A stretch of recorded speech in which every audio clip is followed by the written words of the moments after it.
Have you ever wondered what the world would look like if every child, no matter where they were born or how much their parents earned, had access to free and quality education?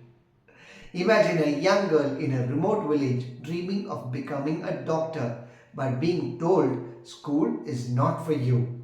Now, imagine that same girl walking into a classroom, head held high, ready to chase her dreams. This is the reality. The Right of Children to Free and Compulsory Education Act of 2009, or simply the RTE Act, was designed to create. But how effective has it been? What loopholes exist? And how does it impact not just students but also schools and policymakers? Let's break it all down in simple terms. Why was the RTE Act needed? Let's go back a few decades. In India, millions of children were either out of school or forced to drop out due to poverty, gender discrimination, and lack of schools in rural areas. While Article 45 of the Indian Constitution initially set a goal of free and compulsory education, it wasn't legally binding. Things started changing in 1993 when the Supreme Court, in the case of Unnikrishnan JP versus State of Andhra Pradesh, ruled that the right of education is a fundamental right under Article 21A. This set the stage for the government to bring in a comprehensive law to ensure every child gets an education. Thus, the RTE Act was born. What does the RTE Act guarantee? Enforced on April 1st, 2010, the Act provides: first, free and compulsory education to every child aged 6 to 14 in a neighborhood school. 2. No child can be denied admission for lack of documents, age proof, or social status. 3. No detention policy. Students cannot be failed or expelled up to class 8. 4.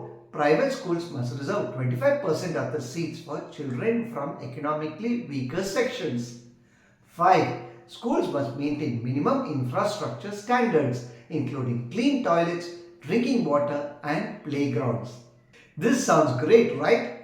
But as with any law, implementation has been a challenge. Let's discuss some challenges and landmark cases regarding this act. First, private schools versus RTE. Private schools argue that forcing them to admit underprivileged students was unfair. This led to the case of Society for Unaided Private Schools of Rajasthan versus Union of India on 2012, where the Supreme Court upheld the 25% quota, stating that education is a state responsibility and that private schools must contribute to social upliftment. 2. Basic infrastructure.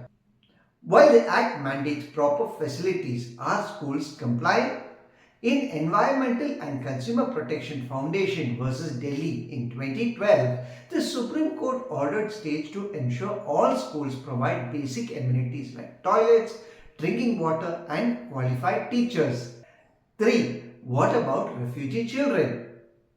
The RTI Act covers every child in India. But what about refugees? In 2024, Rohingya children in Delhi were reportedly denied school admissions, raising concerns over their right to education. The government's stance remains unclear, but activists argue that education should be provided to all children, regardless of nationality. 4. The no detention policy. Originally, children couldn't be held back in a class until class 8. However, the 2019 amendment changed this, allowing states to reintroduce examinations for classes 5 and 8. This is because many argued that students were passing without learning anything substantial.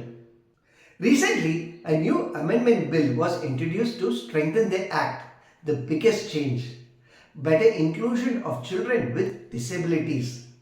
The amendment aligns the RTE Act with the Rights of Persons with Disabilities Act of 2016, ensuring they get the support they need for proper education.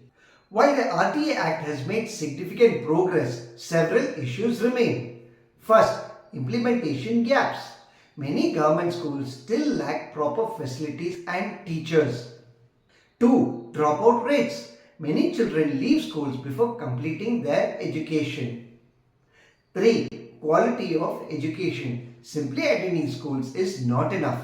The focus must shift to better learning outcomes.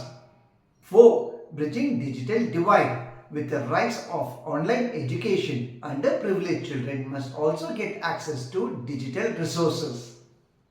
The goal of the RTE Act was not just to bring children into schools, but also to ensure meaningful learning and a brighter future.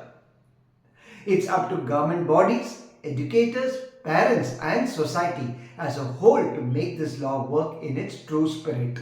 What do you think? Has the RTE Act been effective or does it need further reforms? Let me know your thoughts in the comments. And if you found this video insightful, don't forget to like, share and subscribe to my channel for more informative content. Take care. Bye.